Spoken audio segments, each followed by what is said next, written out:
Hey, what's going on, guys? It's Jack. Now, I played all of the healers through all of the M+ dungeons for Season 1 of The War Within, and I think this incoming season is going to be brutal. So in this video, I'm going to talk about the dungeon design. Even if they nerf and tune some abilities, I still think this dungeon season is going to be really rough. So I want to talk about the design of the dungeons, then I want to talk about some of the different hurdles that healers are going to have to overcome, and then finally, which of the healers I think so far seem to be dealing with it the best. So from a design perspective, keep in mind that the experience you have in a dungeon is not just about the kit you bring as a healer or what the enemies are doing, but also what everybody else in your group has to stop them.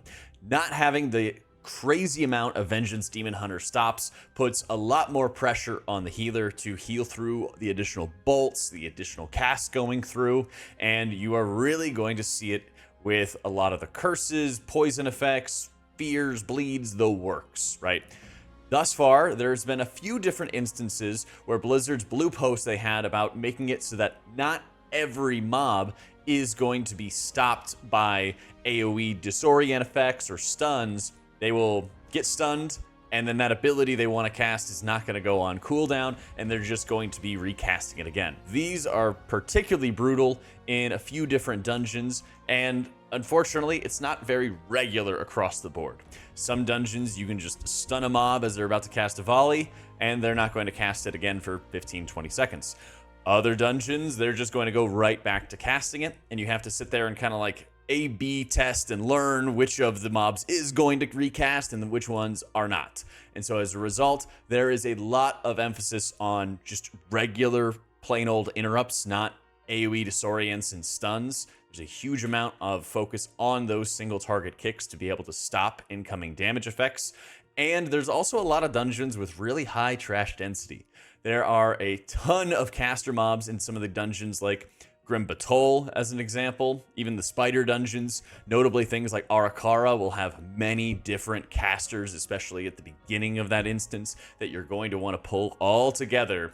And as you are pulling them all together, there's extra bolts, volley casts, there's like these trilling attendants at the beginning of Arakara, all stacking up huge amounts of incoming hits. What this really means, especially when you're going to be pugging, is that the healers that are going to have the most resources to assist in some of these AoE stops, the easier of a time that you're going to be able to have. Because usually when you're healing these environments, you kind of have two options. You kind of run in and you already are popping some sort of healing cooldown. You run in and you activate your Chi-Ji as a Mistweaver and start spinning and spreading enveloping mists. Or you are already running in, I've been having a great time as like a shaman, and already having my healing stream totems rolling out chain heals, rolling out additional output to help. You know, Disc just slamming Radiance on everybody and having your pet going so you can instantly push up those health bars. Things like that.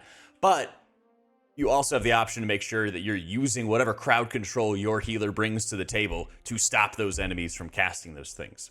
And Shaman having things like Thunderstorm and having the double capacitor totem can go really hard for actually stopping, 5-10 seconds worth of damage abilities onto your tank or onto your group. And so the healers that have a lot of those strengths are going to be really well rewarded for this M+ season. Now, like I mentioned, there's curses, and there is a lot of curses in this incoming season. 4 of the 8 dungeons are all featuring various levels of curse dispels. Both Mists and Siege are kind of light in that they have primarily curse dispels that go onto your tank and make them take a bit more damage. And we've seen these in the past where usually it might slow down some pulls a little bit here and there, but they're not nearly as make or break as things like Grim Batol or Stone Vault, where Grim Batol has uninterruptible casts applying 3 curse dispels to your group, which can also stack if you pull too many of the warlocks, so you can have 2 negative heal absorbs applied to one person, meaning you need to heal them for like 80 or 90% of their health pool before they bleed out and die to a dot. Stone Vault as well stacks up these curse effects onto your allies if enough of the casts go through, and at the beginning of the dungeon, there's such high trash density that it's extremely difficult to shut down all of these mobs forever, which means you're going to have some of these curses go through, and they're either going to need massive defensives on hand, or they're going to need to be dispelled lest they perish. Poisons are not as prominently featured. You have them in Siege, which also stacks up the effects onto the tank, and you have them in Arakara, where you're not only having the final boss fight just putting out two different kinds of poisons onto your group. One that just deals damage, the other that deals even more damage and sends out those waves into two different directions. Those are going to require a ton of dispels, but Arakara also puts out unavoidable poisons on the trash mobs at the start of the instance, and since that's a really trash-dense area where you want to pull as much as you can, you could very easily have 2, 3, 4 different players all hit with poisons in about the same amount of time, and you have to either dispel your way out of that problem or just muscle heal through it. Thankfully, there's not too many fears or bleeds that you have to be dealing with. Stone Vault again has that issue with multiple different fear casts in the dungeon, just like they have to deal with the curse effects near the beginning of the dungeon. Mists, the first boss combo, has a unavoidable fear that you basically just tremor through or you just eat in its entirety.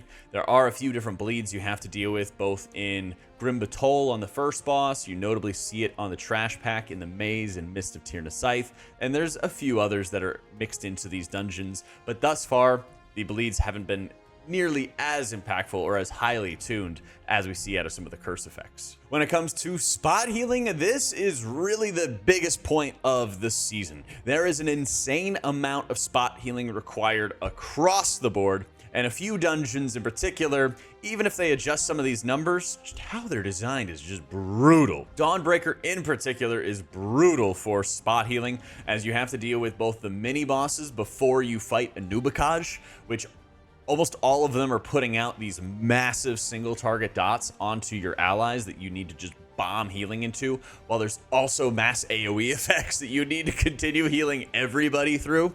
You also have a lot of focused like bolts or channels that some of the caster mobs are doing into a few different allies at a time.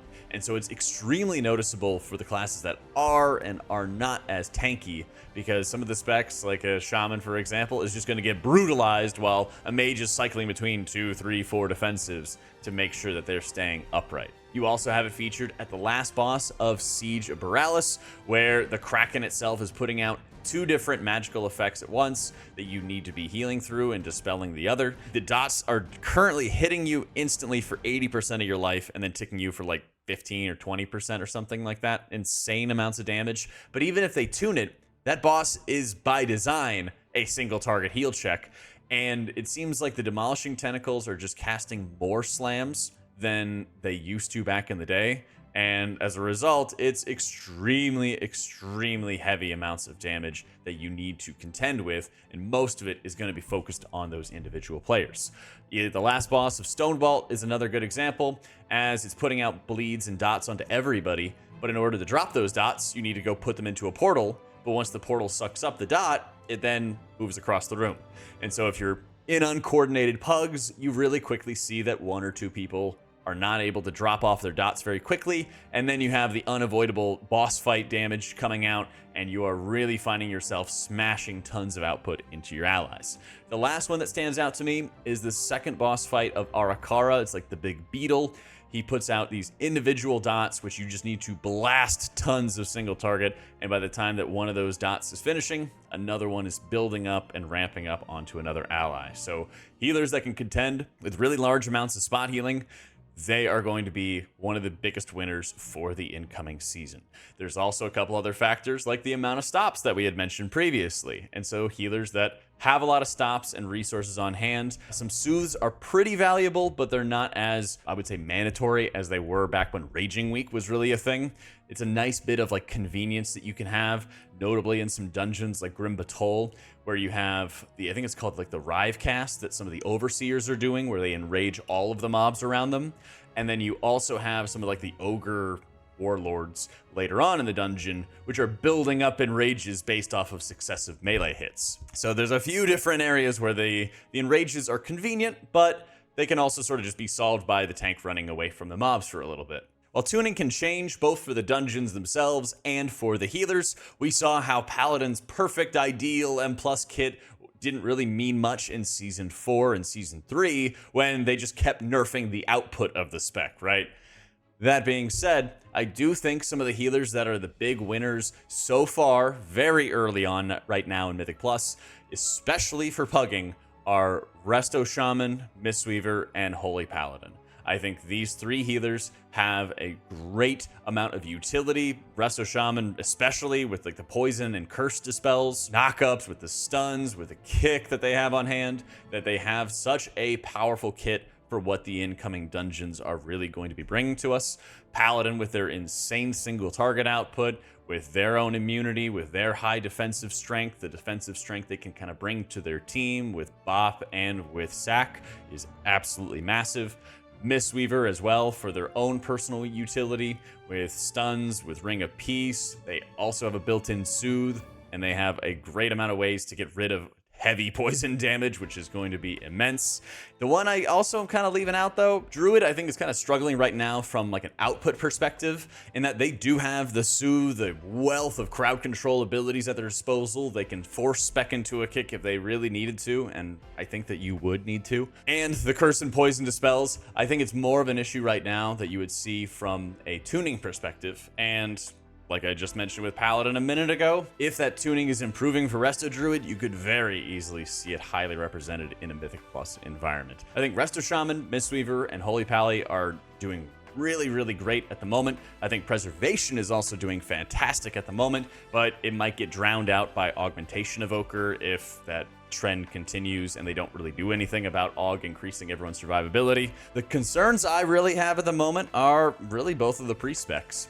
Lacking the curse dispels, lacking an interrupt, and lacking lots of group crowd control, where if you spec into Oracle, you get a double tap fear, great, but if you don't, then, you know, you just have one regular fear and power infusion, and not great dispel profiles for those incoming dungeons. So I do have some concerns, especially for Priest's ability to pug very effectively, because the punishment a lot of times for not having those stops and not having those crowd controls is the healer just has to heal through it. And there's only so far that a highly tuned healer can take M+, if they don't have the kit sort of built in to synergize with the group or to work with the group, especially when they're pugging. So while I know it's really early for any sort of meta predictions, I do think you should be keeping an eye on Resto Shaman at the moment in particular, Paladin at the moment in particular, Preservation if something happens to Aug, Resto Druid if the numbers are just going to be improving, making your treants a little bit stronger, finding some ways to make your hots last a little longer since you have to fight between photosynthesis and you have to fight between Flourish on a talent node, which really stinks. The best thing that could really be helping Priest is honestly just tank variety, since you are still having, and same thing goes for Preservation as well, as finding a way to make Aug not mandatory once again, is the more that you're able to have good variety in which the tanks or the other DPS getting brought to your group, it allows you to be able to be more flexible and to be able to make up for some specs weaknesses. Not every DPS spec, not every tank spec, not every healer spec is built equally with their crowd control and their resources. Having a mage and an augmentation evoker into your group, for example, can help with a lot of the curses and poisons that a priest healer might actually interact with, right? But an aug in the group would mean that preservation would be less valued, even though it would actually be honestly fine. But let's think about the pug brain here for a sec, right? And so tank variety is really kind of the first step in making a wide variety of options available for everybody in the group, because tanks are usually just going to play whatever they like to play until they get a point where they get like absolutely brutalized by a dungeon and can't feel like they can't continue, they can't live, they can't survive on their own. And the better that tank balance is, especially from what we saw in Dragonflight Season 1, the better that healer and DPS balance will follow. So I hope that there's going to be some good tank balance changes as a priest main, but I also know I'm going to be playing a few different healers for the incoming season. I'm going to play priest as my main and then have a flavor of the month character followed up by another healer character that I just enjoy for the vibes, and be making tons of content and guides for those healers as well. So let me know what you guys think about the incoming M+ season, which healers that you are going to be focusing on, and if you haven't already, be sure to subscribe to the channel. Huge thank you to our patrons, Twitch subs, and YouTube channel members for making all of this possible. Thank you for watching. I'll catch y'all next time.